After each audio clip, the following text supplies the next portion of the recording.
Muy buenas, estamos aquí con José Mapeca, entrenador de fútbol base, sobre todo en la región de Murcia, muy conocido. ¿Cómo estamos, José? Hola, buenas tardes, Samuel. Muy bien, encantado de estar aquí contigo compartiendo este ratico de fútbol. Bueno, pues vamos a estar charlando de eso, como bien ha dicho, de fútbol. Así que vamos a hacer unas preguntitas que seguro que os va a parecer súper interesante, con una carrera detrás muy top, que también ahora sigue en activo. Así que vamos a ir conociendo un poco más a José para los que no le conozcáis o recordar cosas también del pasado. Bueno, primero, José, sabemos que eres un muy buen conocedor del fútbol regional y una figura muy reconocida en la región de Murcia. Entonces, ¿cómo ves actualmente el fútbol base de allí? Bueno, a ver, el fútbol de Murcia yo lo veo muy bien, lo que es en lo que respecta a la finalidad, ¿no? Hay muchos jugadores murcianos que están en el fútbol profesional actualmente, e incluso en canteras muy cercanas a la región, en número amplio. Eso quiere decir que hay muy buenos entrenadores en la región de Murcia, se está trabajando muy bien a nivel de técnicos, pero sí que es verdad que el gran problema que tenemos en Murcia, pues, es que no somos capaces de retenerlos. Y desde muy jóvenes, las grandes canteras están captando aquí el trabajo que muchos compañeros como yo, como Iván Macías, que le doy las gracias por haberme invitado aquí, que creo que es uno de los mejores técnicos que tenemos en la región de Murcia, también en el fútbol base, estamos trabajando muchísimo con chicos que luego con 12 14 16 años se van, ¿no? Y hay detrás de eso muchos motivos que podemos comentar. Sí. ¿Qué diferencias ves con lo que había antes a con lo que hay ahora? Bueno, ahora hay muchísima captación a nivel nacional y la región de Murcia, como todavía no tenemos proyectos formativos, digamos, que puedan competir con las estructuras profesionales del equipo de primera división, pues se están nutriendo continuamente del talento que tenemos aquí. Esto no quiere decir que no tengamos buenos jugadores, pero sí que hay un cambio fundamental que se produce a nivel legal. Tenemos, para mí, dos grandes motivos que nos impiden que podamos tener todo el talento aquí. Primero, lo que te he comentado, no tenemos estructuras profesionales todavía creadas porque no estamos en primera división. Y segundo, porque la ley del deporte de la región de Murcia es única en toda España. Somos la única comunidad de España que nos pegamos un tiro al pie, hablando literalmente. Nosotros no podemos retener el talento porque la ley nuestra nos lo impide. Los chicos, hasta que no son mayores de edad, salvo que le hagas un contrato profesional, todos quedan libres a final de temporada. Es decir, te pongo un ejemplo para que la gente lo entienda. Un chico top que pueda estar en un club de cualquier equipo de fútbol base, que lo lleve trabajando desde que empezó con 5 años, lo lleva 10 años trabajando y con 16 años, con 14 años, cuando acaba la temporada queda libre. O le hace un contrato profesional o por ley queda libre. Por lo tanto, te vas a Elche, te vas a Albacete o te vas a Almería. Tres comunidades diferentes que lindan con Murcia y que captan muchísimo talento aquí. Ahí un chico con 14, con 16 años, si el club en la ficha federativa le hace hasta que tenga 18 años, lo puede retener, sin necesidad de hacerle contrato. Por lo tanto, todos los chicos menores de edad son propiedad de los clubes. Pero ya no tiene que ser un club profesional. El Kelme, por poner un ejemplo, un club de fútbol base que trabaja muy bien, como puede ser aquí a lo mejor un Ranero o un Molina, eh, puede retener a los chicos hasta que tienen 18 años. ¿Qué pasa? Pues quizá a lo mejor el Real Murcia o el Lucan o el Cartagena, que son clubes que están en el fútbol semiprofesional, sí que tienen capacidad económica para hacerle contrato profesional a un chico con 16 años, pero o le haces contrato a todos o cualquiera se te puede ir cuando acaba la temporada y esto económicamente es inviable. Pues no te voy a decir nada con los clubes de fútbol base que son para mí los que realmente tienen el mérito de lo que está ocurriendo en Murcia, ¿no? Que hay muchísimo talento, lo forman los equipos de diferentes poblaciones, pero cuando tienen esa edad se van y se van libres. Y ese es un problema grave que tenemos en Murcia. Y no hay nadie que lo haya solucionado, ningún político. Yo no soy político, pero es que nadie ha puesto solución a esto y estamos en desventaja con el resto de España. ¿Y qué crees que se puede hacer para frenarlo? Has comentado así un poco por encima, pero realmente a nivel legal o a nivel político, como decías ahora, ¿qué crees que es la solución más a corto plazo que se pueda hacer para solucionar el problema? A ver, no podemos evitar que al final el pez grande se coma al pez pequeño, esto es normal. Si viene el Real Madrid y acoge a un chico y se lo lleva a la ciudad deportiva y le enseña lo que tienen allí, o pasa con el Villarreal, lo que pasa con el Betis, lo que pasa con el Almería, ¿no? Tienen ciudades deportivas espectaculares con residencias y eso aquí no existe. Por lo tanto, ya con eso no lo podemos evitar. Pero sí que podíamos obtener un rédito a cambio, ¿vale? Porque estos grandes clubes se están yendo a Brasil, se están yendo a América, están yendo a cualquier parte del mundo y están pagando cantidades por chicos con 18 años, con 16 años que se traen a las familias completas aquí. Entonces, cualquier club local que esté formando un talento, que lleva ahí 8 o 10 años cultivando ese talento, si la ley del deporte volviera a ser como estaba, porque la hemos tenido, pero se cambió. Y se cambió relativamente hace poco, no hace muchos años, ¿vale? Entonces, lo que hay que hacer es volver a donde estábamos. Es decir, esto de que los chicos menores de edad queden libres a finalizar la temporada, se puede modificar, pero lo tiene que iniciar la comunidad autónoma, lo tienen que iniciar los políticos. Yo esto se lo he comentado en alguna ocasión a Fran Sánchez, el director general de Deportes, bueno, que lo conozco de haber coincidido en algún acto y lo sabe, se lo he dicho varias veces, pero no han hecho nada por cambiar esto. Y no tiene que ver con el partido, ¿eh? Yo estoy hablando de un tema legal. Esté el partido que esté, tenemos que luchar por defender, porque esto no solo afecta al fútbol, sino que afecta a todo el deporte de la región de Murcia. Lo que pasa es que el fútbol es lo que más mueve, es lo que más dinero mueve. Oye, un chico, si viene el Real Madrid y pertenece al Ceutí Fútbol Club, por poner un ejemplo, y el Ceutí Fútbol Club lo está formando durante 10 años, pues que pueda entrar en una negociación y que diga, oye, sí, llévate al chico, que el Madrid es el Madrid, o el Barcelona, ¿no? He puesto un ejemplo, digamos, de lo más grande, ¿no? Pero págame, dame un dinero porque yo estoy aquí formándolo. Y con ese dinero los clubes podrían seguir reinvirtiendo y seguir formando talento. Porque te digo, Samuel, y hablo con consentimiento de causa, que en la región de Murcia me atrevo a decirte que tenemos, si no los mejores, de los mejores entrenadores de fútbol de España. Y la figura del entrenador español está muy cotizada en el resto del mundo. Tenemos cantidad de entrenadores españoles que salen al extranjero. Hay demanda, pero aquí en Murcia estamos jugando con unas reglas que nos hacen ser mucho más débiles que el resto de España. Ahora vamos a hablar un poco también del Real Murcia, que es un club que yo sé al que tienes mucho cariño también. Pues cuando tú acabas de salir de la cantera del Real Murcia, el club logró un hito que fue ser el que más ligas ganó en una sola temporada en el fútbol base regional. ¿Qué crees que pudo pasar en esto para que ocurriese este hecho? Sí que es verdad que le tengo muchísimo cariño al Real Murcia porque yo me he formado, mi etapa deportiva principalmente ha sido en este club y bueno, y creo que gran parte de lo que soy se lo debo, ¿no? Al Murcia, pero somos profesionales y allá donde estemos siempre intentaremos hacerlo mejor. Es cierto que esto que comenta Samuel pues pasó hace 2 temporadas. Para mí la clave del éxito fue captar, como te he dicho antes, a los mejores entrenadores y captar a los mejores jugadores. Las dos cosas tienen que ir de la mano. Hoy día en el fútbol base, sobre todo los padres valoran muchísimo quién son las personas que están a cargo de sus hijos, quién son los que les van a formar. No miran tanto si es el Real Murcia o es otro club, ¿vale? Esto es importante, sí que es verdad que hay un sentimiento de pertenencia muy grande al Real Murcia porque es el club histórico de la región y la mayor parte de las familias son murcianistas, pero hay chicos que tienen un nivel altísimo que no están en el Real Murcia, que están en otros clubes, ¿no?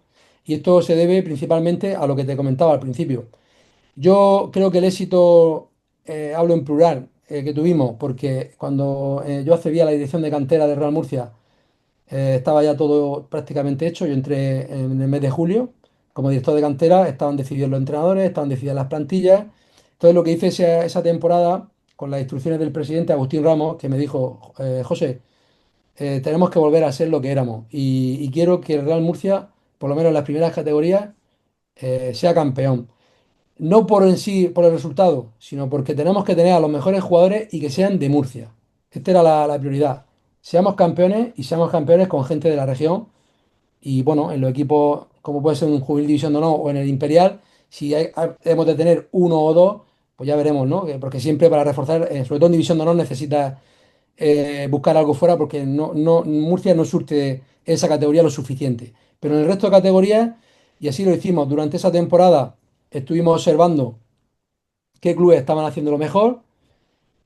Hablamos con estos clubes primero antes de tratar de hacer daño sin... Yo me senté con los clubes más importantes, hablé con los directores de cantera y explicamos lo que queríamos hacer.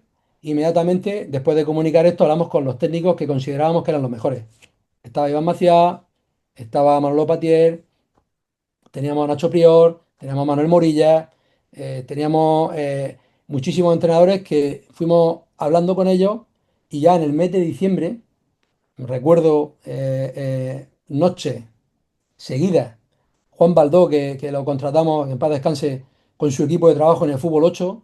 Estoy hablando que en fútbol 8 cogimos a los mejores, en el fútbol 11 cogimos a los mejores.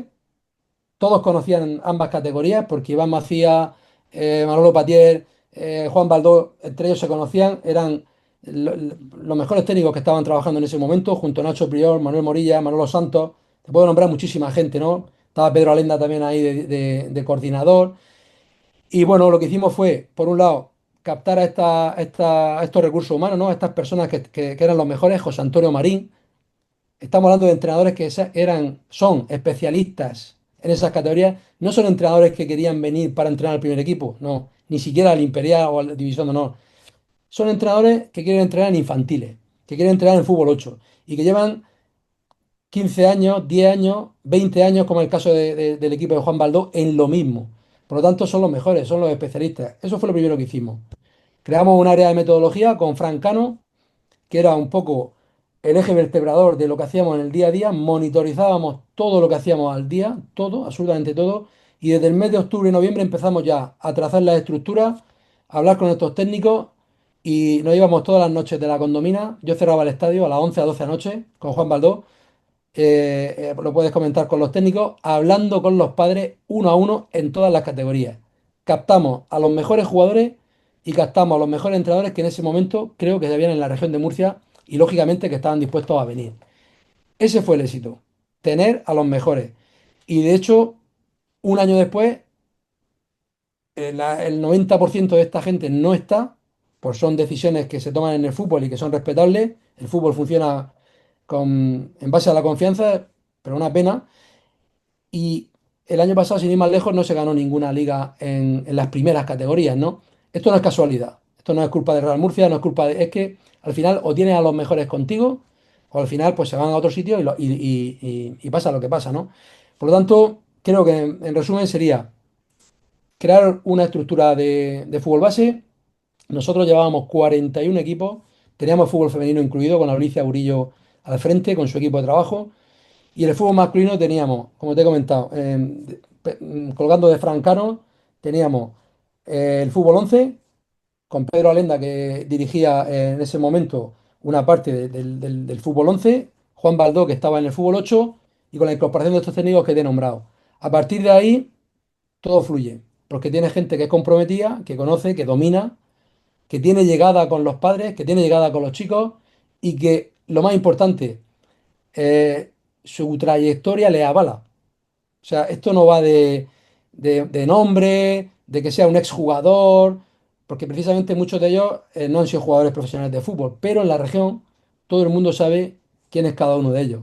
Y de hecho, allá donde van, siguen arrastrando y moviendo masas. Y creo que esto es lo más importante en cualquier club de fútbol, sea Real Murcia, sea el club que sea. Y creo que, y me siento muy orgulloso porque es verdad que disfrutamos mucho. Yo ya al año siguiente, con el cambio de presidente, con la entrada del nuevo presidente, pues ellos cambiaron la estructura deportiva. Yo salí de ese organigrama. Entró gente muy profesional que está haciendo su trabajo y que también hay que respetarlo, pero los resultados evidentemente no han sido los mismos. Y nosotros teníamos un Real Murcia Imperial, que era, digamos, el equipo top de la cantera, que era 100% de la región de Murcia. Estaba así preparado. El División de Honor teníamos 4 jugadores de fuera, el resto eran todos. Tú mirabas el División de Honor y había una continuidad de jugadores que venían de Liga Nacional y ya, por supuesto, de ahí hacia abajo, todo gente de la región de Murcia. Y yo creo que ese es el orgullo más grande que tenemos todos, y hablo en plural porque aquí éramos muchos, no era yo. Yo quizá tuve la suerte de convencer a muchas personas que en ese momento eran los mejores y siguen siendo los mejores. Pero el trabajo realmente se hizo en equipo y creo que ahí está el resultado. Muy difícil que se vuelva a repetir. Eso también te lo digo porque UCAN, ahora que estoy conociendo cómo está trabajando, UCAN trabaja también muy bien. Tiene 3 personas en la estructura profesionalizada en el día a día. El Fútbol Club Cartagena también tiene un buen trabajo de cantera. Y entonces al final Esto compites todos los años con estructuras también que son similares y que tú en todos los equipos, absolutamente en todos los equipos, salgas campeón de liga, es realmente complicado. Pero de eso iba a comentar justo. Vemos el UCAM, en este caso, que está teniendo muy buen progreso. ¿A qué crees que se debe esto, teniendo en cuenta en estos últimos años que va mejorando paulatinamente? Pues yo lo estaba viendo desde fuera. Recientemente, hace escasamente 2 semanas, coincidí con un miembro del staff técnico del fútbol base del UCAM, que es Ezequiel, un chaval que de primera no le conocía, pero conforme lo he ido conociendo a fondo, coincidimos en un evento, en una boda, en la misma mesa, y bueno, pues empezar, pues lógicamente empezamos a hablar de fútbol, y era un chico que era de la generación de mi primera generación como entrenador de División de Honor en el Real Murcia. Él era también, fue jugador en División de Honor y nos enfrentamos. Entonces al final pues encontramos por ahí el lazo y me fue contando cómo estaban trabajando. Ahora mismo la UCAM tiene 3 personas en el fútbol base que están profesionalizadas y se dedican exclusivamente al fútbol base. Ahí hablamos del filial hacia abajo, ¿no? Son gente joven, muy formada. Me dijo que trabajan eh, cerca de 37 horas semanales, o sea, que trabajan bastante, están viendo muchos partidos y tienen una prioridad que es que en el club principalmente hayan jugadores de la región de Murcia. Lógicamente, son una universidad donde también vienen jugadores del extranjero y vienen a hacer estudios y también le dan cabida en sus proyectos, ¿no? Pero principalmente en un equipo cadete, en un equipo juvenil vas a ver jugadores que son de la región. Es otro modelo, insisto, Samuel, no estoy ni mucho menos criticando al modelo actual de Real Murcia, porque creo que con el tiempo se verá si merece la pena o no. Hay grandes profesionales ahí trabajando y cada uno decide cómo quiere hacer las cosas, ¿no? Pero sí que en cuanto a la pregunta que me comentabas, ¿por qué se empieza a ver que UCAM también en fútbol base está ganando ligas principales, como el año pasado que ganó la Cadete, por ejemplo, ¿no? Entre otras, viene principalmente por un trabajo de atrás. Si al final articula esto, como te estoy comentando, grandes profesionales dirigiendo el club, grandes técnicos, y luego eres capaz de captar al talento que tiene propio en la región de Murcia, al final esto genera un efecto arrastre. Si tú ves que en el equipo juvenil División de Honor el 80% de jugadores son de la región de Murcia, estarás más cerca de que la gente de Murcia crea en ti y que diga un cadete o un infantil que decida irse contigo, porque sabe que llegar al División de Honor es una realidad, que llegar al Imperial o a llegar al filial, ¿no? Como puede ser el caso de Lucán, que sea una realidad. Y esto es muy sencillo. Coges la plantilla, ¿cuántos jugadores hay en el filial de la región de Murcia? Sea el club que sea. ¿Cuántos jugadores hay en la División de Honor de la región de Murcia? Y cuando saques porcentaje, pues ahí va a tener una medida real, objetiva, datos objetivos, de cómo está de sana tu cantera. Y yo creo que soy un enfermo del fútbol base de Murcia, porque yo tuve el primer equipo juvenil División de Honor de Real Murcia, que eran 100% jugadores de la región de Murcia, lo tuve yo. Justo en el momento de la crisis, cuando el primer equipo, cuando lo de Jesús Samper, el año aquel que no cobramos en la cantera, estuve un año sin cobrar, ahí tuvimos que hacer un equipo sí o sí de la región. Y nos salió muy bien, porque hicimos cuarto clasificado y quinto clasificado en el grupo 7 que hoy día pues sería como jugar la Copa del Rey, ¿no? Quedas cuarto, quedas quinto. En aquel momento solamente jugaba la Copa del Rey el segundo y el primero jugaba la Copa de Campeones. Nosotros hicimos con equipo 100% de la región de Murcia, cuarto y quinto. Y esa fue la primera experiencia que tuvimos. Y creo que ahí es donde tenemos que volver. No hablo solo de Real Murcia, sino como acabamos de hablar, el ejemplo de Lucán o de Cartagena, ¿no? Que serían hoy día en la región de Murcia, por ponernos en el contexto, Samuel, que tú has iniciado de fútbol base de la región de Murcia, serían los clubes, ¿no? que abarcan o que acaparan ese fútbol formativo. Y creo que ahora mismo Lucán, en ese sentido, lleva ventaja. Pero acabas de hablar, bueno, la palabra volver, ahora mismo, tal y como está todo, hemos comentado antes todo el tema de la fuga de talento y eso, pero ¿qué crees que se debería hacer para que a corto o medio plazo se pueda volver a esa situación de fútbol base que comentabas cuando entraste tú con ese primer equipo de División de Honor juvenil y para que el fútbol base pues dé también ese paso adelante que quizás lleva años estando un poco más atrás? A ver, lo primero que necesitamos es infraestructura, ¿vale? Porque te pongo un ejemplo. Elche, que es el club vecino que ahora está en primera división, pero el fútbol base de Elche llevan muchísimos años haciendo un trabajo espectacular, espectacular. Mm, Cualquier jugador de un Liga Nacional del Elche juega en un División de Honor aquí. De hecho, nos hemos nutrido mucho de jugadores de su Liga Nacional porque al final la División de Honor tiene un cupo de 20 o 22 y el resto tienen que reubicarse y la región de Murcia es atractiva, ¿no? Pero Elche tiene una infraestructura que no son públicas.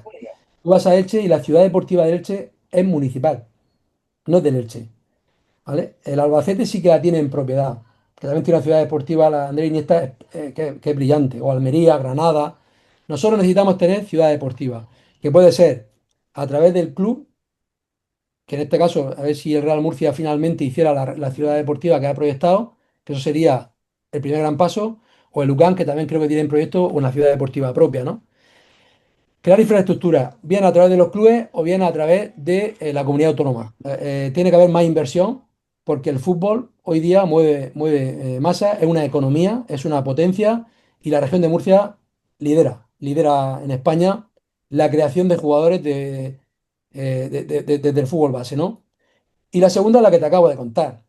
Tenemos que apostar por aglutinar el talento que se genera en la región de Murcia, si tú tienes tu ciudad deportiva y a los chicos les ofreces un plan de carrera con los mejores entrenadores, va a ser muy difícil que se vayan a Elche, que se vayan a Villarreal, o que se vayan a Albacete. Porque si lo que tienen allí ya lo tienen aquí, se van a criar con su entorno familiar, con su entorno de amigos, en su colegio. Pero al final, un chico que hayan chicos con 12 años, con 10 años, que se estén yendo a una ciudad deportiva espectacular como la del Villarreal, porque te dan estudios, porque te dan residencia y porque te dan un club profesional, es porque eso aquí no lo tienen. Entonces, en resumen, sería eso. Primero, tener infraestructura, bien sea por la vía pública o por la vía inversión privada de los propios clubes. Y segundo, apostar por el talento que tenemos en la región. Primero, por los entrenadores. En la región de Murcia tenemos los mejores entrenadores de España. Pues creo que los clubes de fútbol base de la región de Murcia deberían de estar nutridos en el 90% de gente de aquí de Murcia. Y luego apostar por el talento, por los chicos que hay aquí, que hay cantidad de clubes brutal, brutal. Cada vez hay más licencias, hay cada vez más licencias federativas, ya no solo en el masculino, sino en el femenino. Y hay gente suficiente para que el Real Murcia, el Lucan o el Cartagena pueda tener su equipo en División de Honor con jugadores de Murcia. Ahí habríamos alcanzado el cenit. Eso sería ya lo máximo. Que los clubes de División de Honor de Murcia tengan el 90-95% de las plantillas de aquí, ahí ya habremos triunfado del todo. Pero estamos todavía muy lejos de que esto pueda suceder. Claro, de todo el tema de instalaciones vamos a seguir hablando un poquito sobre eso. ¿Hasta qué punto crees que influyen factores como las instalaciones, la falta de unión entre clubes o el hecho de que no competir en ligas más exigentes, como por ejemplo la valenciana, que es al final lo que más cerca pilla de la región? A ver, las instalaciones afectan muchísimo, porque, bueno, yo una de mis prioridades cuando estuve director de la cantera, y creo que ha cambiado bastante al Real Murcia, fue tener una instalación centralizada. Estuvimos peleando por quedarnos en la Universidad de Murcia. El primer gran convenio donde nos quedábamos solos con la Universidad de Murcia lo hicimos nosotros, ¿vale? Con Agustín Ramos. Ahora el Real Murcia, aunque parezca poco, pero tiene su campo de fútbol 11, su campo de fútbol 8 y eso te hace que puedas centralizar al 80% o a la gran mayoría de tus principales equipos ahí. Pero aún sigue utilizando instalaciones satélite, como puede ser Puntal, como puede ser la Alberca. ¿Qué pasa? Que esto incomoda mucho. A un padre que vive en Murcia, le da igual ir a la universidad que ir a la Alberca, pero un padre que venga de Caravaca, que venga de Lorca, que venga de Yecla, no es lo mismo tener una comunicación directa, por ejemplo, en la Universidad de Murcia, que tienes combinaciones para todo, autobús, coches, compartidos, que hacerlo a poblaciones donde hay muchísimos jugadores, que del noroeste, del altiplano, de la zona de Lorca Águila, hay talento también, ¿no? Y toda esa gente al final no viene a Murcia porque es que la combinación, el viaje es demoledor, ¿no? Entonces, afecta muchísimo el tema de las instalaciones. Y también afecta muchísimo otra cosa, Samuel, y es que el fútbol también cada día es más negocio, ¿vale? yo soy partidario de la diversidad, soy partidario de que es importante que vengan jugadores extranjeros aquí, que incluso se empadronan en Murcia y acaban viviendo aquí y hacen su vida, ¿no? Pero tenemos que luchar también por nuestro producto propio. Entonces, parece ser que se genera más negocio con el jugador extranjero, ¿vale? A través de agencias. Hablo de jugadores que puedan venir de América, de Sudamérica, que puedan venir de África. Cada día hay más esto, ¿no? Hay mucha academia internacional. Entonces se está orientando, quiero yo, y hay que llevar cuidado con esto, hay que limitarlo. En el fútbol base, sobre todo, que haya un equilibrio. Que haya un equilibrio. Y yo pongo un ejemplo, y lo lanzo ahí, ¿no? Abro el melón. Solo tenemos que mirar al norte de España. Mirar a País Vasco, por ejemplo. Y vemos cómo trabaja el Bilbao, cómo trabaja la Real Sociedad, cómo trabaja el Alavés. Para mí, ese es el ejemplo. Ese es el ejemplo de fútbol base. En la zona y también no solamente en el País Vasco, también en Navarra, ahí se trabaja y la ley también los protege. El Real Madrid va a quitar un jugador, y pongo el ejemplo de antes, ¿no? Viene aquí y cuando acaba la temporada se lo lleva.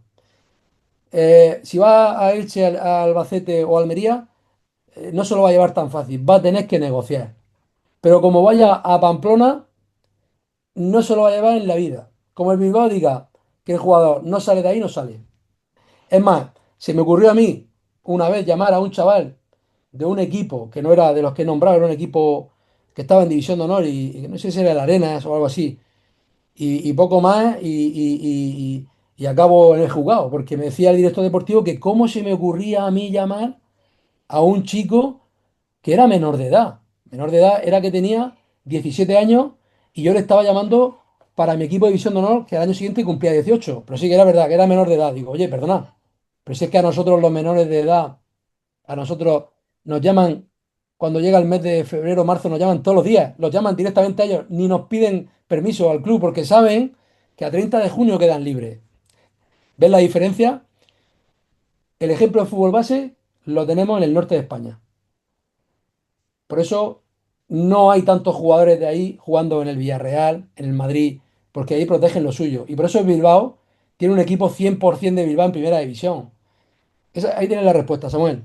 Ese es el modelo, no digo que sea el mejor, pero ese es el modelo que a lo mejor en la región de Murcia, que es donde estamos, el ámbito donde estamos hablando, deberíamos de empezar a implantar. Pero como legalmente no estemos protegidos, estamos todos siempre con, iba a decir una expresión típica que no viene al cuento, pero bueno, si estando así de esa forma al aire, por mucho que queramos, tú estás cultivando, estás haciendo un trabajo de sembrar, de abonar, ¿no? Como se suele hablar en la agricultura, que estamos en una zona agrícola, estás ahí conviviendo con los chicos, 10 12 años, creando escuelas de tecnificación como tenemos aquí con Profútbol, ¿no? De la que dirige Iván Macías, por ejemplo, que eso es mimar y llegar a la individualidad del jugador.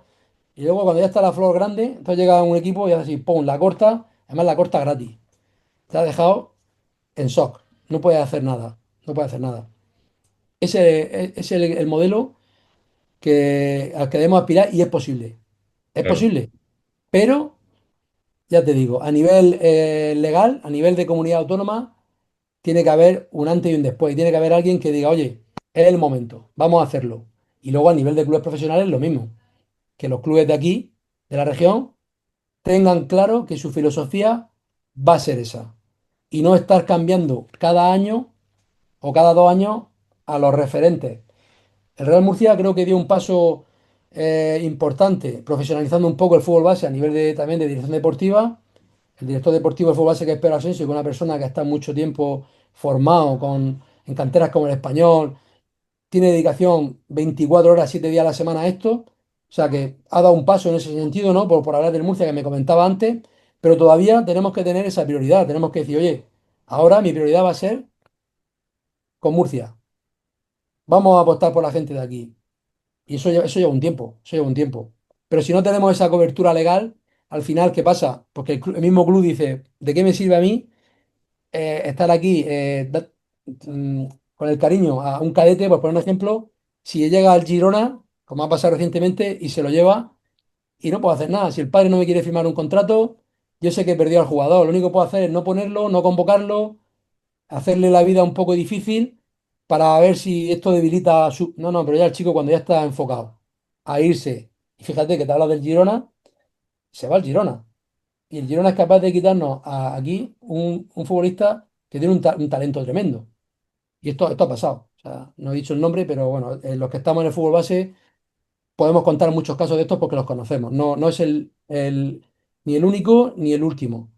Ese será uno de muchos. Claro, porque al final vemos, por ejemplo, que equipos como la Real Sociedad tiene a su filial en segunda división, fútbol profesional, que es algo que, por ejemplo, ahora mismo en Murcia no ocurre. Luego también el Bilbao Athletic, que ha estado varios años también en segunda división.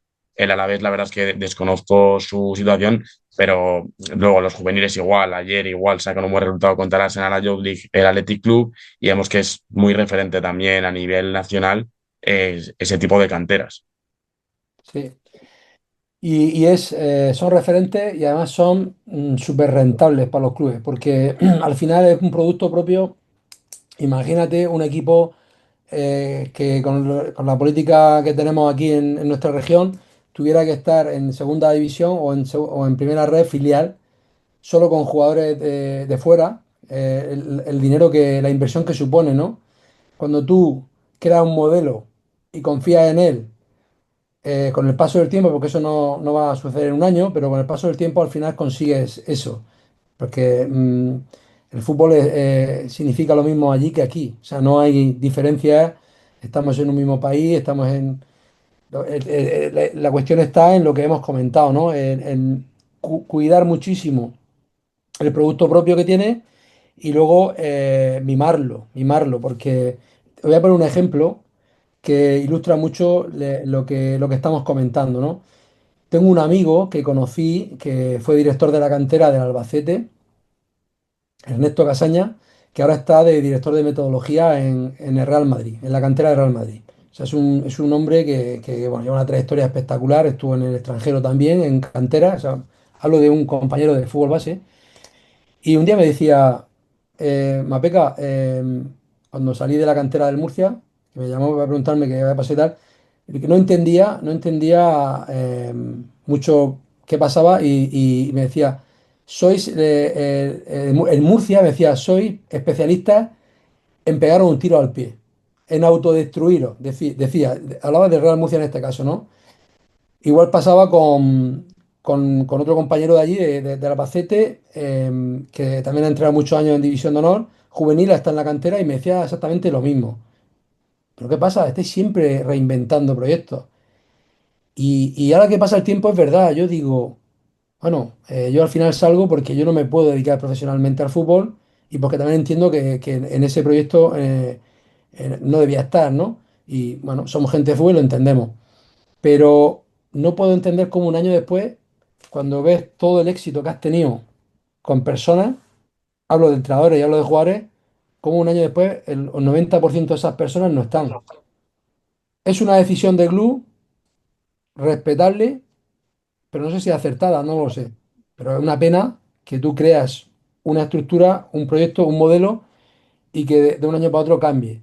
Insisto, que es totalmente respetable y no es ni mucho menos una crítica. Pero yo, que soy un enfermo de esto y que estamos comparándonos con estos proyectos, estoy convencido, Samuel, que si miramos los organigramas del fútbol base de estos equipos, de la Real Sociedad, del Bilbao, y miramos los últimos años, lógicamente hará algún cambio porque los entrenadores entran y salen y muchos entrenadores que quieren seguir creciendo, que cuando no le das tú la oportunidad en tu estructura acaban buscando otras, ¿no? Pero en líneas generales estoy convencido que el 80% de esas estructuras, o por lo menos las que yo conozco, se mantienen con el paso de los años.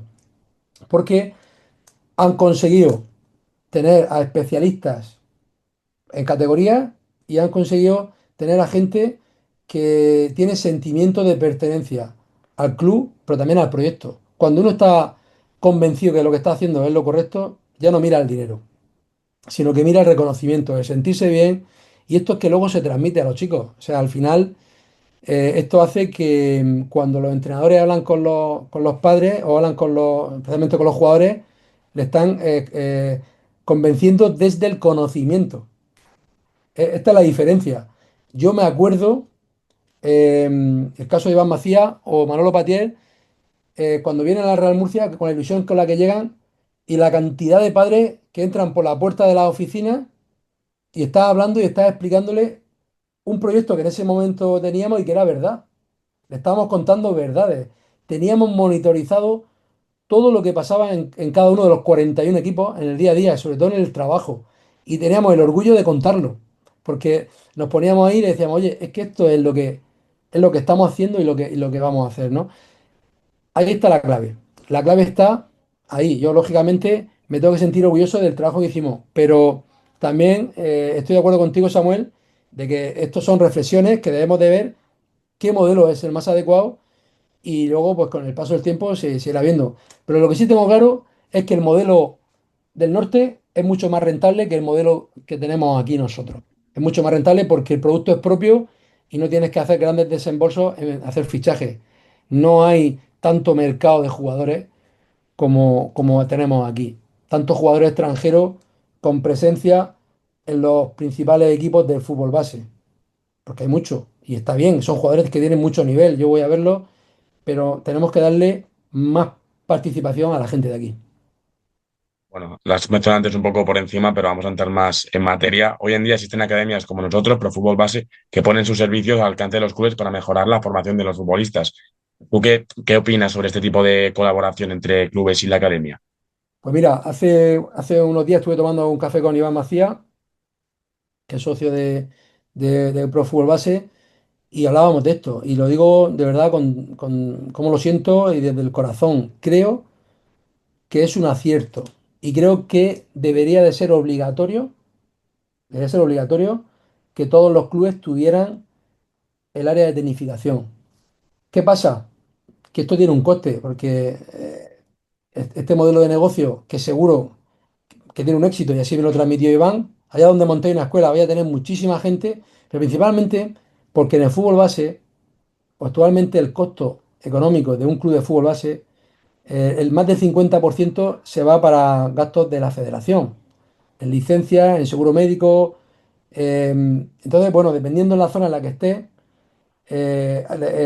la renta media, que generalmente suele ser media baja, a los padres no les permite quizá ese sobrecoste, ¿no? De tener que pagar una cuota mensual que además de pagarla en el club donde juega mi hijo, me tengo que ir a una escuela de tecnificación. Pero todo el que lo hace se queda. Estoy convencido que tenéis muy pocas bajas en la escuela de Pro Fútbol Base porque hacéis cosas a las que no pueden llegar los equipos. O sea, la técnica individual se puede mejorar, claro que sí, con tareas colectivas, se puede, pero al final un entrenador que tiene 3 sesiones a la semana de hora y media y tiene que preparar el partido y tiene 20 jugadores, difícilmente va a poder profundizar en la mejora de la técnica. Y lanzo otra idea o otra propuesta que creo que es necesaria.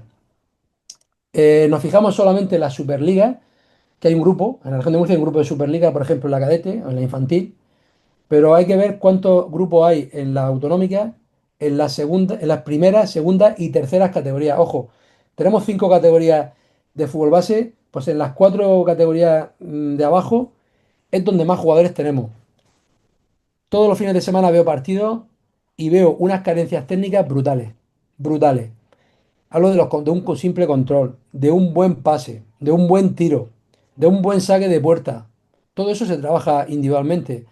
Y el momento es cuando los niños son chicos, cuando son jóvenes, un crío con 10, 11, 5, aprenden muchísimo. Pero cuando uno ya pasa los 16 años, eso está estudiado, pasa los 17 años, porque muchas veces la técnica va, bueno, muchas veces no, la técnica va enfocada a la coordinación, va enfocada a esos movimientos que tiene el cuerpo y que hay que enseñarlos desde bien pequeño. Cuando uno ya tiene 18 años, esa morfología física ya puede cambiar poco, esa coordinación la pueden mejorar, pero ya no hay tanta mejora como en las etapas de formación. Entonces, en la tecnificación es necesaria, además es urgente, porque eso, si nosotros tuviéramos escuelas de tecnificación en todas las poblaciones de Murcia, en los próximos años tendremos muchos más jugadores que van a llegar a la élite, porque la gran diferencia está ahí. Tú cuando te pones a ver un partido, voy a poner el ejemplo que por seguir la línea de la división de honor juvenil, que sería la máxima exponencia, ¿no?, del fútbol base, y ves las grandes canteras, te das cuenta que las principales diferencias son técnicas. Porque ya hoy día físicamente, que también tenemos cada vez mejores preparadores físicos, tú compites y aguantas 90-95 minutos contra un rival de ese tipo, pero la diferencia la marca la calidad técnica individual. Un jugador que técnicamente sea muy bueno tiene un porcentaje mucho más alto de llegar a la élite que el que no lo es. Porque la diferencia está ahí. El físico se puede trabajar, se puede, digamos, tú puedes poner a dos jugadores al mismo nivel físico, pero a nivel técnico, como no lo hayas trabajado, no lo vas a conseguir. Y esto lo he comentado en varios foros. Estuve hace poco en el noroeste con otros amigos que también tienen una escuela de tecnificación que hacían su 10º aniversario y los felicitaba por este motivo. Les decía, oye, no sabéis para mí lo importante que es lo que estáis haciendo, porque es que no hay nadie que haga esto. Así que os felicito, ¿no? A ProFútbol, porque creo que es una iniciativa, se lo decía Iván, la federación debería de llamaros y deciros, señores, tenéis que montar una escuela en cada población de la región de Murcia. Os vamos a dar una subvención, ¿vale? Para que todo el mundo haga tecnificación. Ahí estaríamos haciendo algo que sería bueno para todo el mundo. O subvencionar directamente a los clubes para que contraten un modelo de, como es el vuestro. Claro. Además, encima de este modelo, también esa diferenciación que puede tener con otros clubes también puede ayudar, yo pienso, a retener el talento. No sé qué tienes, tú qué opinar acerca de esto. Totalmente, totalmente. Recientemente ha habido una pequeña proliferación de escuelas de porteros, ¿no? Se habla de la tecnificación del portero, que eso hace unos años no se hacía. Pero sí es que hace falta tecnificación de defensa, de laterales, de delanteros, de todo. Entonces, las escuelas de porteros están muy bien, por supuesto que sí, porque hemos tenido una carencia de porteros brutal y es porque no se ha trabajado la figura del portero. Entonces, un chico, cuando inicia su etapa de formación, lo que quiere es hacer goles, porque ve la tele y sabe que tiene más visibilidad Mbappé, ¿no? Que Courtois, por poner un ejemplo. Pero alguien tiene que preocuparse de que esto cambie, ¿no? Y somos los que estamos en el fútbol base. Y somos también las federaciones, ¿no? Las que tienen que promover esto. Entonces, las federaciones han promovido las escuelas de porteros, incluso han creado licencias de entrenadores de porteros, pero no han promovido la tecnificación del resto de jugadores. Y en un equipo de fútbol no solamente hay porteros, se juega con delanteros, se juega con mediocentros, ¿no? Pues tenemos que seguir. Lo hemos hecho muy bien con los porteros. Ya les digo, no es una crítica, Samuel. Pero es que lo vamos haciendo parcialmente y cada 10 o 15 años vamos cambiando. Vamos a trabajar la tecnificación individual de todo el mundo, pero lo tienen que promover las grandes organizaciones. Imagina la fuerza. Esto es una propuesta que yo le... Hay un candidato a la Federación de Fútbol de la Región de Murcia que me pidió ideas, que era Mariano, que se presentó, no salió vencedor, pero me pidió opinión. A mí la Federación de Fútbol nunca me ha pedido una opinión, que llevo muchísimos años en esto, nunca me han preguntado, oye, Mape, ¿tú cómo ves esto, no? Y yo, oye, me pide opinión y se lo dije. Yo, mira, yo haría esto, Mariano. A los clubes hay que darle herramientas. Y los clubes con la debilidad económica que tienen, como tú le ayudes, primero a que formen los entrenadores, segundo a que potencien la tecnificación, como te ha dicho Samuel, al final, en muy poco tiempo, porque sabéis vosotros perfectamente que el trabajo de tecnificación en esas edades tiene una transformación casi inmediata. Todo un chico que lo tiene un mes trabajando en una escuela de tecnificación, al mes siguiente ya le ves mejora, porque es que es la edad, es el momento. Pues imaginaros todo el equipo haciendo esto. Y ya digo, la escuela de porteros ha tenido un crecimiento, pero tampoco está llegando a todas las zonas. Entonces, a través de una escuela de tecnificación se trabaja todo. Se trabaja al portero y se trabaja a cualquier jugador de campo. Entonces, reitero mi enhorabuena y no estoy haciendo una campaña de publicidad, ni mucho menos, estoy felicitando a gente que ha tenido una iniciativa que es pionera y que no existe. Y creo que las instituciones os deberían de apoyar. Yo animo a esto y contéis con mi apoyo porque creo que nosotros en la vida estamos de paso. Estamos de paso. Yo recuerdo mucho a mis entrenadores de fútbol base, con menos recursos que ahora, pero me dieron valores, me dieron una enseñanza. Y creo que nosotros ahora estamos en una etapa en la que a los que vienen detrás tenemos también que aportarle nuestro conocimiento y nuestra experiencia. Y va por ahí. Todo lo que hagamos ahora nosotros va a ser una mejora para los jóvenes talentos que hay ahora y que cada vez hay más. Yo estoy encantado de ver la cantidad de escuelas de fútbol que hay. Hay poblaciones donde no puedes alquilar una instalación porque están a tope. Están a tope, llevan muchísimos clubes adelante y entonces, claro, pues al final le quieren dar cabida a, porque socialmente el fútbol une, el fútbol une mucho más luego que en el colegio. Un entrenador tiene más capacidad luego de influencia en un jugador, un entrenador de fútbol, que su profesor del colegio.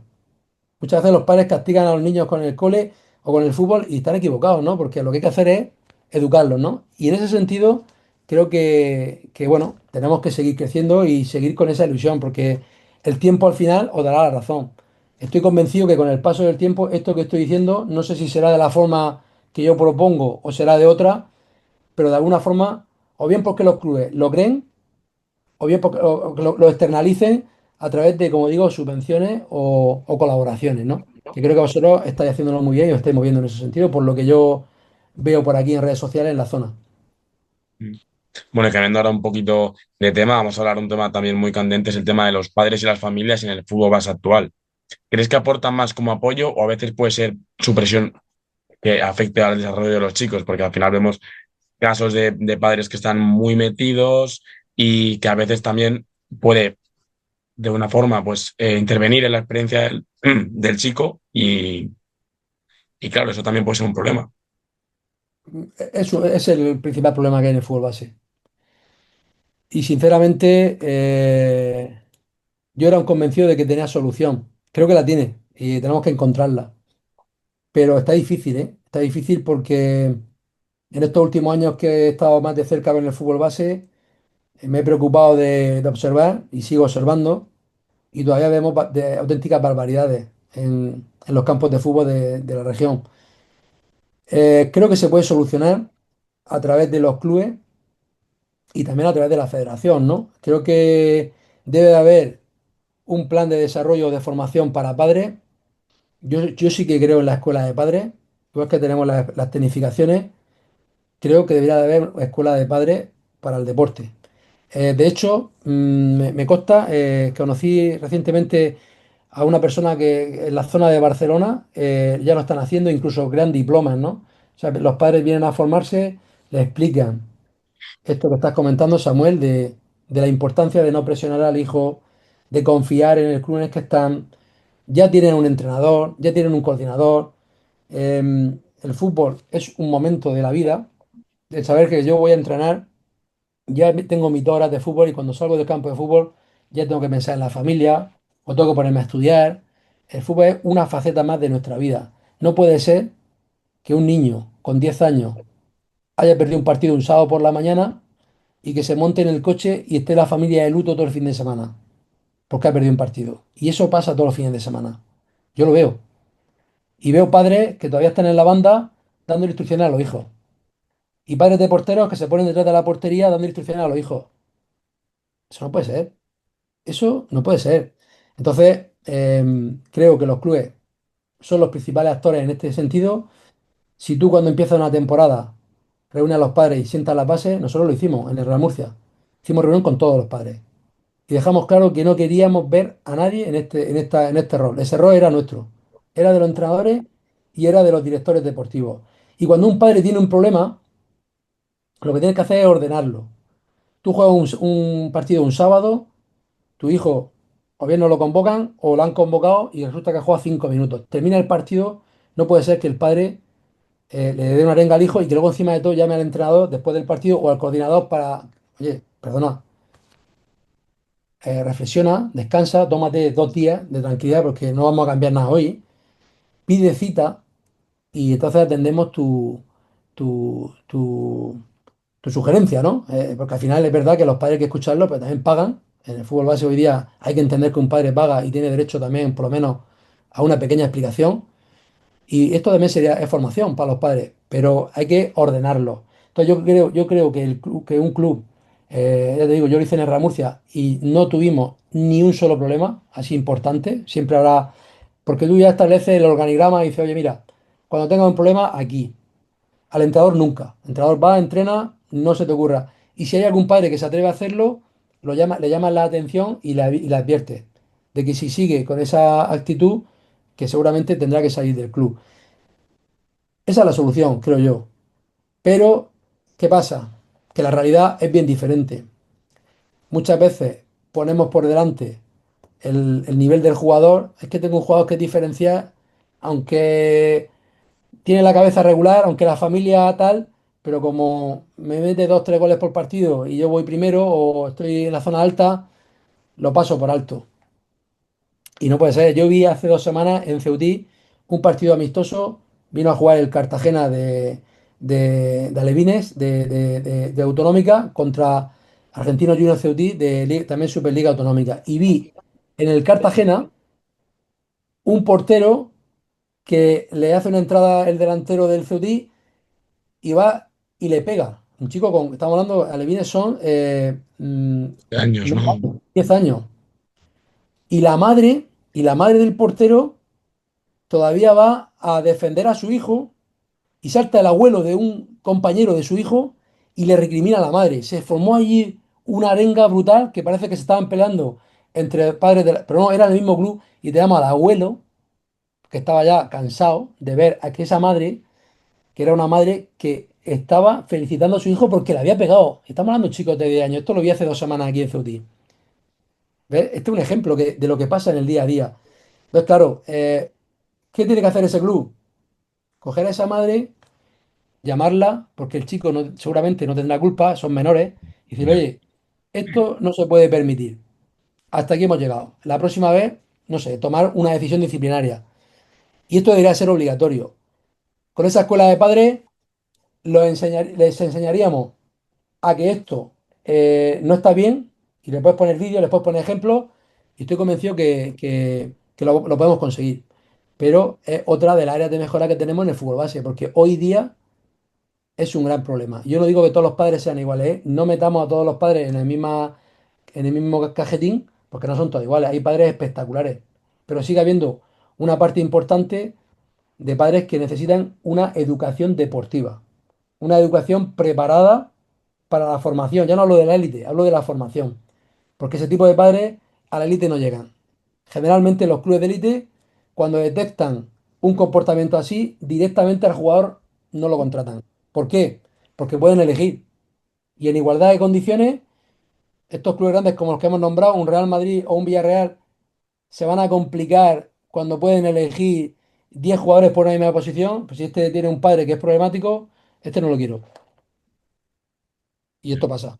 Por ¿Y eso, cuál dirías que ha sido la peor experiencia que has tenido con un padre en tus años como entrenador? la peor experiencia. Sí, Eh, realmente, como entrenador siempre he dejado esto claro y conmigo yo nunca he hablado con los padres, nunca, ¿eh? Porque me pasó mi primera experiencia, yo empecé en fútbol base, en Interescuela en Fortuna, luego estuve en Molina, cuando yo jugaba en tercera división. Y ya en Vista Alegre estuve en un primer proyecto que era Santa Cruz Vista Alegre de entonces, que había un presidente que montó esta idea, ¿no? Que estaba yo parte de la base, la acogida ahí, ¿no? Y pues ya a partir de ahí entro en el Real Murcia. Y ahí me pasa que yo venía de hacer cena con padres, de escucharles, ¿no? Como entrenador. Y cuando estoy en el Real Murcia y tengo un equipo infantil con jugadores de un nivel espectacular, y yo intento mantener esa familiaridad que a mí también me gusta, en la primera cena de Navidad que invito a que vengan los padres y estemos todos juntos.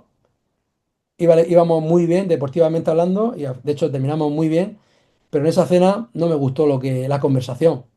Y cuando lo hablo con el coordinador, entonces era Paqui Castro, que era un mítico del Real Murcia, me dijo, Mapeca, esto no es el Vista Alegre, con todo el respeto al Vista Alegre, pero aquí hay muchos intereses en juego. Y aquí todos los padres piensan que sus hijos van a ser futbolistas. Además, yo tenía una generación que venía de jugar el Murcia bajaba de primera a segunda división y venían de jugar el torneo este de Brunete. Venían de jugar ahí. O sea, venían de estar en la tele, entonces eran todos que eran ser profesionales. Claro, yo ahí me di cuenta y a partir de ahí marqué mi territorio. Y a partir de ese año, cada vez que llegaba un equipo, yo le dejaba claro a los jugadores en el vestuario que yo con los padres no iba a hablar. Entonces, como entrenador no tiene problema. Como director de cantera, solo tuve un problema ese año y fue precisamente con un padre que fue compañero mío como jugador de fútbol en tercera división, que es entrenador UEFA Pro, que está entrenando, que ha sido, que es un crack como entrenador, está en el extranjero, pero cuando me llama para darme la queja porque su hijo se queda fuera de una convocatoria un sábado por la mañana, me llama 10 veces al móvil. Claro, yo no quería cogerlo, porque teníamos la norma de que a partir del lunes era cuando hablábamos, ¿no? Cuando gestionábamos estos conflictos. Pero claro, cuando un amigo te llama 10 veces, yo ya no sabía si es que había pasado algo grave, no. Efectivamente, cuando le devuelvo la llamada, yo estaba en una boda, me dice el padre, pues que no estaba contento, ya, imagínate, ¿no? Y me decía, oye, que tú eres mi amigo, ¿no? Digo, sí, sí, pero en este caso el que no eres mi amigo eres tú, porque tú estás pensando como padre. Cuando eres un entrenador internacional, tú has tenido un vestuario. Tú sabes que una plantilla de veintitantos jugadores y más una plantilla de élite como la que tenemos en el Real Murcia, el entrenador le quiere dar participación a todos los chicos. ¿Ves? ¿Ves esto? Y hay veces que le toca a uno quedarse fuera y le toca a tu hijo. No pasa nada, no hay nada detrás de esto. Bueno, sí que lo pasé muy mal porque fue una conversación un poco desagradable y creo que al final me ha hecho perder la amistad. Una amistad que habíamos forjado durante muchos años. Nos vemos, nos saludamos, pero ya no tenemos, no tengo ese feeling con ese padre, ¿no? Y me sentó mal, ¿no? Porque creo que el fútbol yo lo tengo para crear amigos, para disfrutar, y estas cosas a mí me molestan. Esa es el único problema que tuve como director de cantera de Real Murcia. Después, nada. Yo creo que cuando tú sientas las bases, pues yo siempre digo, es mejor ponerse un día rojo que no estar toda la temporada amarillo. Pon tus normas al principio, di cuál es la forma de hacer las cosas y a partir de ahí la gente te va a respetar.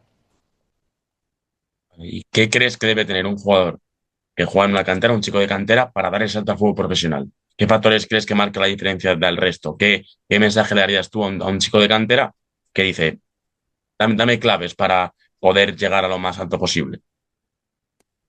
Hace poco, en el último Grand Slam que ganó Carlos Alcaraz, que es murciano, nuestro querido Carlos Alcaraz, dijo que la clave de los éxitos estaba en el trabajo diario. A mí me gusta mucho escuchar los discursos de los gente de élite, y hablo del tenis. Pero es que Michael Phelps, cuando ganó tantas medallas, ¿no? Que ha sido el nadador que más premios ha tenido en la historia de la natación, decía lo mismo. Su éxito estaba en que en todos esos días que cuando se despertaba no tenía ganas de ir a nadar, pero iba a nadar todos los días. El fútbol de élite es un sacrificio importantísimo. El ejemplo más claro lo tienen, por ejemplo, con figuras como puede ser Cristiano Ronaldo, ¿no? Que en su momento fue el mejor jugador del mundo. Bueno, los del Barça dirán que fue Messi. A mí me gustaba más Cristiano. Pero es que Cristiano Ronaldo es el jugador que más trabajaba del mundo.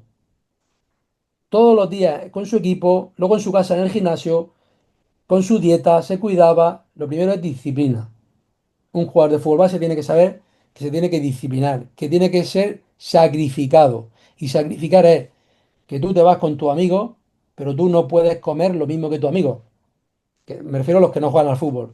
Que tus amigos se van de fiesta por la noche y tú no te puedes ir, o si te vas, tienes una hora limitada. Que tienes que elegir cuándo hacer las cosas. Entonces, un jugador de fútbol base tiene que tener disciplina, tiene que tener sacrificio y tiene que tener una capacidad de trabajo tremenda. Estar dispuesto a trabajar todos los días como si no hubiera un mañana. Es decir, mi entrenamiento del lunes es tan intenso y tan importante como el del miércoles, como el del viernes, como el partido. Y eso es lo que a ti te hace mantenerte siempre al máximo. Porque esto pasa en todos los ámbitos de la vida y he puesto el ejemplo de Carlos Alcaraz o de Michael Phelps, disciplinas diferentes al fútbol, o de Cristiano Ronaldo, es lo mismo. En esos casos todos tienen un factor común, que es el trabajo, la cantidad de trabajo y el sacrificio que hacen en sus vidas. Esto es lo más importante. Luego podrás ser mejor técnicamente o físicamente, más alto, más bajo, pero el factor común que tienen todos los jugadores de élite está ahí. También hay que ser buena persona. Esto suma mucho, pero no siempre, y lo vemos porque hay jugadores que tienen comportamientos que no defendemos, son los casos menores, pero bueno, tienen un rendimiento tan alto que a lo mejor como personas fallan, pero lo otro les permite, lo otro, que es el trabajo, les permite estar ahí. Porque ningún jugador, por muy técnico que sea, como no tenga un conjunto de cualidades, como estoy hablando, esta, ¿no? La de trabajar y la de ser disciplinado, no va a llegar a ningún sitio. Bueno, ahora mismo estás vinculado con Argentinos Juniors, un club con mucho más peso en el fútbol argentino. ¿Qué puedes contarnos de esta etapa y cómo lo estás viviendo también ese día a día? Bueno, pues desde que salí de Real Murcia, allí pues tuve un contacto, bueno, conocí a una persona que estaba muy relacionada con Argentinos Juniors y bueno, yo lógicamente la etapa mía como director de cantera, que la hice con una ilusión tremenda, porque no era algo que yo esperaba ni era tampoco mi aspiración, pero bueno, surgió, me lo pidió el presidente y Y yo tuve que te tuvo que ayudar, ayudar, pero pero sí que tenía claro que, bueno, que bueno, seguir sigue entrenando ganando y y vengo con un poco de eco, no sé si, o sea, lo que yo hablo me...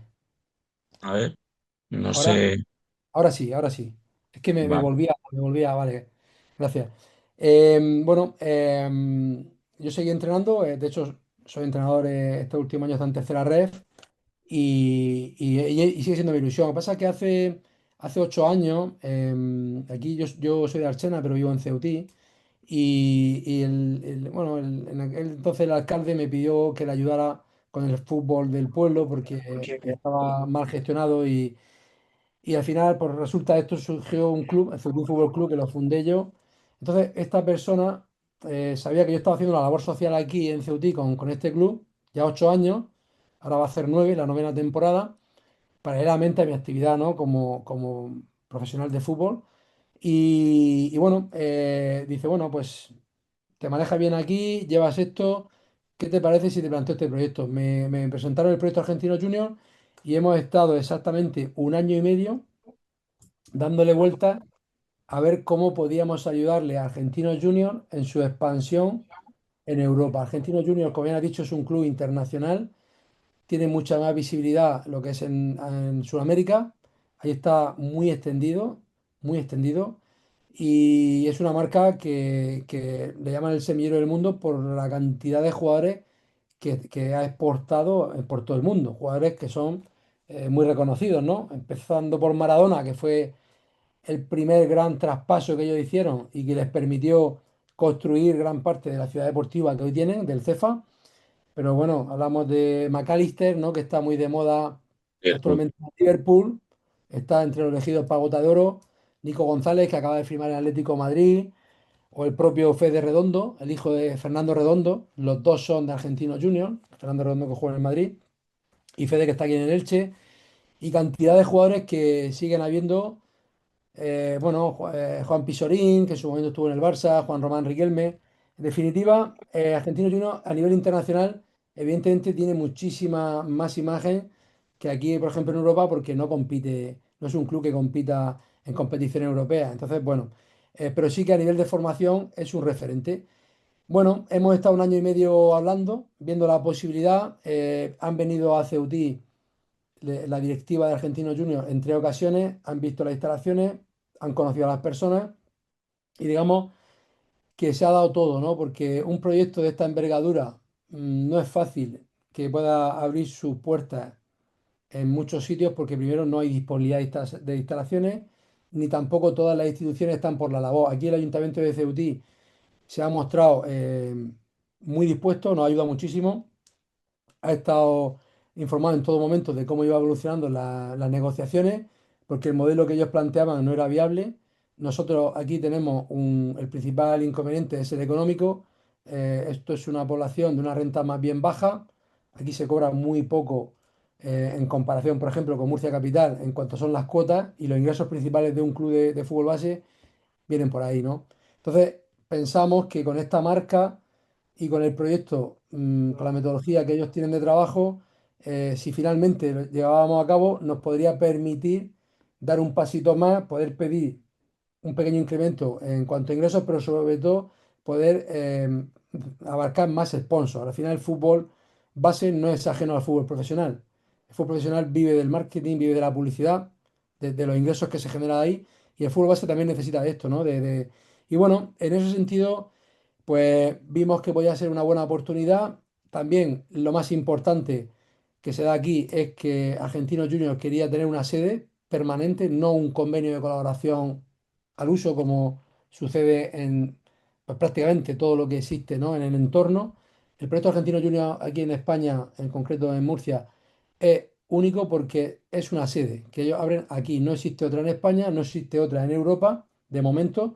Y la idea es que han mandado a Sebastián Pena, que también es un jugador que ha sido profesional, ya está retirado, pero fue campeón del mundo en Qatar sub-21, recordaréis la España de Morientes, Echevarría, actual entrenador del Real Murcia, pues entonces ese era el equipo favorito. España era la favorita para ganar, pero ganó Argentina, ¿no?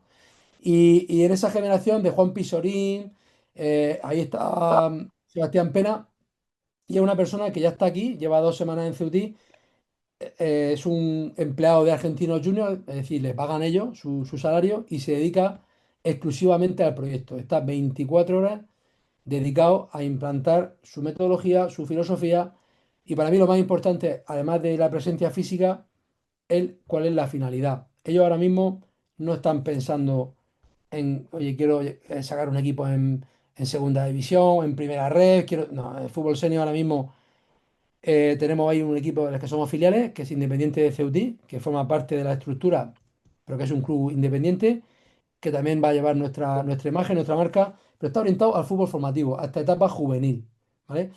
Y sabiendo que vienen a un club donde las categorías generalmente, si no es la más baja, es la segunda más baja. Entonces, no van buscando un objetivo de resultado. Van buscando implantar el modelo. Se ha firmado un contrato para 5 años, por poner una fecha, es decir, que quieren estar aquí mucho tiempo y lo que quieren es insertarse socialmente aquí. ¿Cómo funcionan en Argentina? Allí son 30.000 socios y del club de fútbol son en torno a unos 14.000, porque el estadio argentino Junior es pequeño. Pero esos 30.000 socios son familias.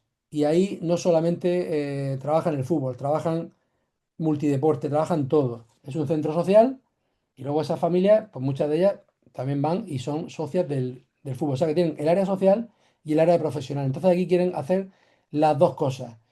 Quieren darle cabida en el proyecto a todos los chicos que quieran, que les guste el fútbol, sean o no potencialmente jugadores de fútbol. Y luego también el proyecto de élite, lógicamente, porque como no puede ser de otra manera, Argentinos Juniors vive de la venta de jugadores. Entonces quieren tener aquí también un centro de captación, donde ellos, el talento de la zona, tenerlo presente y poco a poco ir creciendo en ese sentido. Es decir, que se quiere crecer a nivel competitivo, sin prisa, pero también se quiere crecer a nivel social.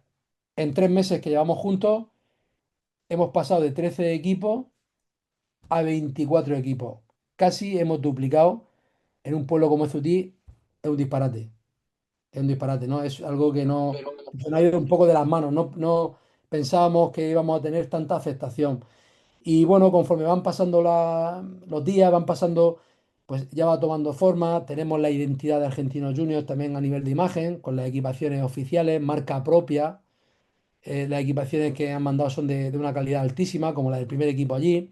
Bueno, son elementos que a la gente hace que le ilusione, ¿no? Y que los niños al final tienen esa ilusión por llegar, ir, entrenar, ver que está Sebastián Pena allí y luego viene la siguiente parte que son los entrenadores. A nivel económico, como te he comentado, Samuel, todavía, pues esto es un club muy humilde y la realidad es la que es. Entonces, la suerte que tiene Ceutí también es que el 80% de los entrenadores, el 90% son de aquí, son chavales jóvenes, se acaban de sacar el nivel 1 o están estudiándolo, están en proceso, están en un proceso de formación. Y ahí también hay otra parte, ¿no? Que Argentinos Junior está desarrollando y llevando a cabo. Pero lo más fácil es llegar y decir, bueno, vengo aquí, pongo 200.000 euros y voy a fichar a los mejores entrenadores de la región de Murcia, ¿no? De lo que estábamos hablando en este podcast. Ese no es el proyecto hoy día. El proyecto hoy día es crecer, buscar que esto sea autosostenible y que vaya creciendo con el paso del tiempo. Y esa es un poco la idea, ¿no? De momento ya te digo, muy contento. Sí que es verdad que tenemos un par de equipos que ya tienen un desarrollo bastante importante, el equipo juvenil, el equipo alevín, se han creado plantillas ya de élite, pero también tenemos segundas, terceras categorías con jugadores que yo creo que a lo largo del año irán mejorando, ¿no? El proyecto es 100% Argentino Junior, como te comentaba, la metodología de trabajo viene definida con Raúl Sansotti, que es el director del proyecto en Argentina, el director deportivo allí con el primer equipo y el resto de la cantera. Y a partir de ahí, pues hay diferentes hitos. Os quiero invitar el 7 de noviembre, si podéis venir, Iván ya lo sabe, si podéis venir al acto de presentación que va a ser en Ceutí, viernes 7 de noviembre. Va a venir Javier Pedersoli, que es el secretario general, que es la persona más importante junto al presidente de Argentinos Juniors, y vendrá también Hernán y el director financiero y el abogado del club, pues bueno, porque quieren también personalmente presentar el proyecto a la sociedad, en este caso en la región de Murcia, y a ellos le van a acompañar ciertas autoridades, como por ejemplo está ya prácticamente confirmado la presencia de Sorín. Estamos viendo si viene Fede Redondo y su padre, porque el Elche esa semana juega aquí. Si el club le autorizara, pues probablemente vengan también. Y bueno, puede que haya alguna sorpresa, porque también en Argentinos Juniors, como te comentaba, es una familia y para ello el hecho de que tengan aquí una sede, pues ya todos los que forman parte del club que han pasado ya lo saben, ya están informados. Y de hecho, de vez en cuando nos llaman, nos preguntan, bueno, a ver si poco a poco somos capaces de desarrollar el proyecto como se espera y estamos con la ilusión de que, bueno, esto de cara a un futuro, pues coja la dimensión que debe de tomar. Bueno, como hemos escuchado, el proyecto es muy ilusionante, pero claro, luego también hay mucha gente que dice que se te echa de menos en la región, en algún club referente. Entonces, ¿tienes pensado volver en corto o medio plazo a fútbol base murciano o de momento todo centrado aquí en el Argentinos Juniors? Sí, sí, y a mí me gusta entrenar. Hombre, yo ahora mismo estoy muy centrado ayudando a la implementación del proyecto. Estoy prácticamente todos los días en conversación con Sebastián Pena, que es el eje vertebrador, el director deportivo del club, pero sí que estoy organizando todo lo que es la estructura del club a nivel económico, financiero, que es, digamos, el área donde más estoy yo, ayudando para generar recursos, ¿no? Buscar esas herramientas que nos permitan a nivel de sponsoreo, a nivel también de marketing, ¿no? Tema de medios, tenemos también ahí, bueno, pues estoy un poco centrado en eso. La estructura deportiva prácticamente estaba ya montada con el club. Ahora con Sebas Pena, pues da ese salto, ¿no? Duplicando los equipos. Y hombre, a mí la verdad que lo que me gusta es entrenar. He hecho este pequeño parón, pero si de aquí al mercado de invierno tengo alguna oportunidad para entrenar en tercera ref o división de honor juvenil, a un proyecto que me pueda seducir y evidentemente es muy probable que vuelva. Pero no tengo esa obsesión. Es decir, si sale algo que me interese y esté bien, pues seguramente lo cogeré. Y si no, pues tengo aquí, estoy entretenido, ¿no? Tengo bastante dedicación a esto. Pero lo que pasa es que al final, Samuel, cuando uno lleva tantos años, a mí no me resulta difícil digamos, estar con todo esto, ¿no? Porque al final, una vez que tú estás organizado, una vez que tienes a las personas, solo es cuestión de asesorar, de prestarle atención y bueno, y por supuesto estar pendiente de que cuando haya cualquier pequeña crisis, cualquier pequeño conflicto, pues estar ahí, ¿no? Un poco como cabecilla para resolverlo. Pero sí, sí, a mí lo que me gusta es entrenar. Entonces, ya Bueno, y después de vamos tantos a... años, Claro. Sí, bueno, pues también veremos a ver, estaremos muy pendientes, José, de tus siguientes pasos, los seguiremos seguro. Así que ahora para cerrar, quería cerrar con un mensaje, sobre todo para entrenadores, clubes y familias que trabajan cada día en el fútbol de la región. Qué mensaje le mandas para toda esa gente que se encarga de seguir el fútbol base de la región de Murcia? bueno, para los dirigentes del fútbol base de la región de Murcia, primero felicitarle a todos por la labor social que estamos haciendo. Es muy importante el trabajo que se está haciendo, especialmente en los clubes de todas las poblaciones y también en los grandes clubes como las canteras que hemos mencionado, el Real Murcia, el UCAM, Cartagena. Creo que cada uno con su forma de hacer las cosas estamos haciendo una labor social fundamental y tenemos que seguir en ello, defendiendo lo nuestro y preocuparnos mucho de la formación, preocuparnos mucho de las personas, y cuando hablo de personas hablo de todo lo que engloba un club, a nivel deportivo, a nivel organizativo, a nivel de jugador, todo. Que nos preocupemos de formar a las personas, que esto no es fácil. Siempre se dice que ser jugador profesional es imposible, pero eso no es cierto. Se puede llegar a ser profesional, pero hay un camino que hay que seguir y que no te garantiza que eso vaya a suceder, pero está demostrado y lo vemos todos los días que se puede. Y a los chicos, a la gente joven de la región de Murcia, que sepa que en Murcia tienen a los mejores entrenadores que hay en el panorama nacional, que sigan confiando en la región, que sigan confiando en las personas, que esto es muy importante, y como te he dicho anteriormente, que no hay éxito sin un gran trabajo detrás. En el fútbol nadie regala nada. Hay que currar mucho, hay que trabajar. Para ser el mejor tienes que ser el número uno en todo y solo así estarás en disposición de poder alcanzar tu sueño. Bueno, pues hasta aquí ha sido el podcast, José Mapeca. Muchísimas gracias por haber venido a este primer podcast de Prefútbol Base. Ha quedado una charla súper interesante que seguro que a la gente le da mucho la atención. Así que nada, pues a todos, apoyar mucho el contenido. Nos iremos viendo por aquí. A José, pues desearle lo mejor en esta etapa en Argentinos Juniors y en todo lo que venga, que seguro que será bueno. Así que nada, muchas gracias por acompañarnos y hasta la próxima. Chao. Muchas gracias, Samuel, por invitarme. Encantado de compartir estos momentos. Estoy a vuestra disposición para cuando lo necesitéis. Y también especialmente un agradecimiento para Iván Macías, que es una persona a la que le tengo un aprecio tremendo y él a mí también. Y que gracias a él, pues bueno, hemos podido compartir este momento tan agradable. Muchas gracias.